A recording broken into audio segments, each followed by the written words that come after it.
د افغانستان د کرکټ بورډ عمومي مشر میرویس اشرف د کرکټ ملي لوبډلې لوبغاړي په جایزو ونازول.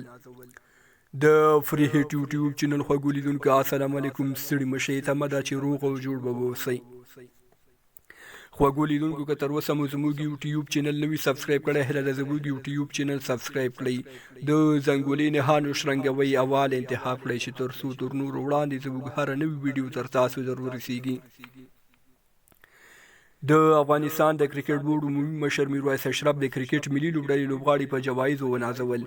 وروسته له هغې چې افغانستان کرکټ ملي لوبډلې په لومړي ځل د پاکستان کرکټ لوبډله ماته کړه او د لوبلړۍ بریا یې په خپل نوم کړه، د افغانستان کرکټ بورډ عمومي مشر ښاغلي میرویس اشرف ملي لوبغاړي په جوایزو ونازول.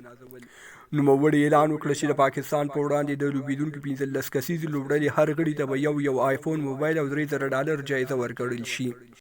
همداراز هغه لوبغاړي چې په لوبډله کې په احتیاطي توګه اخیستل شوي وي د $2000 نغدي جایزه ورکول کیږي.